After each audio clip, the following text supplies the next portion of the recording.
कोई अपनी खुशी से अपना जिस्म नहीं बेचता था, ये तो उनकी मजबूरी होती है।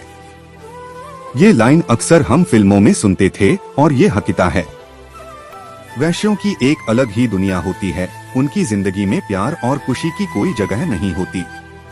ये सब जिंदा तो रहती है लेकिन जीवित नहीं रहती।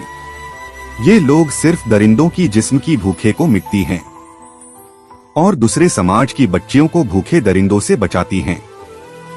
फिर भी ये जिस्म के भूखे दरिंदे किसी न किसी बच्ची या लड़की से अपनी भूख मिटा ही लेते हैं। इस वैश्यों के पास भी एक दिल होता है जो धड़कता है। ये बात मुझे तब पता चली जब मेरे दोस्त को एक वैश्य से प्यार हो गया। ये प्यार कोई जिस्म की भूखी मिटाने के लिए नहीं बल्कि हमेशा साथ निभाने वाला था। एक बार की बात है, मैं और मेरे दोस्त रोहित की शहर को जॉब लग गई थी। अक्सर हम लोग रात के समय ऑफिस से अपने कमरे जाते थे। हमारा कमरा एक छोटे से मोहल्ले में था। रास्ते में एक चकला पड़ता था जहाँ कई सारी वेश्या रहती थीं।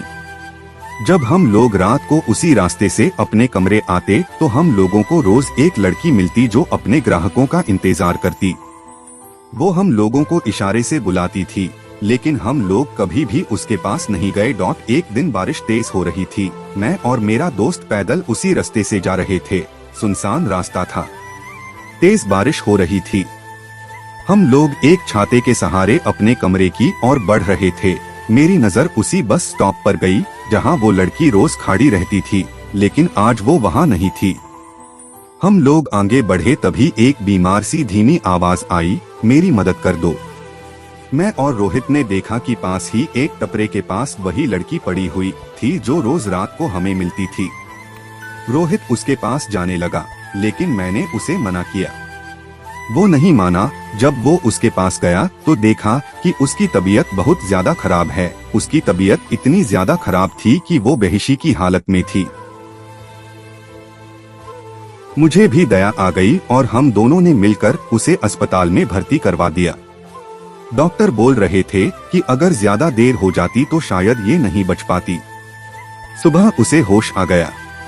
रोहित ने गुस्से में उससे पूछा कि जब तुम्हारी तबीयत खराब थी तो क्यों घर के बाहर निकली अपना जिस्म बेचने के लिए। तब उसने बोला कि मुझे कोई शौक नहीं है अपना जिस्म बेचने का, मजबूरी है जो हमसे ये करवाती है।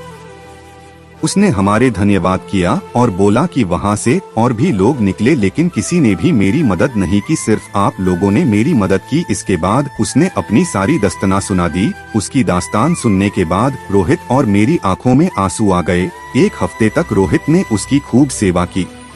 जब वो हॉस्पिटल से डिस्चार्ज हुई तो रोहित ने उसे अपने कमरे में रख लिया और बोला, आज के बाद तुम कभी भी अपना जिस्म नहीं बेचोगी। कई दिन तक जब वो हमारे साथ रहने लगी तो लोग तरह तरह की बातें करने लगे।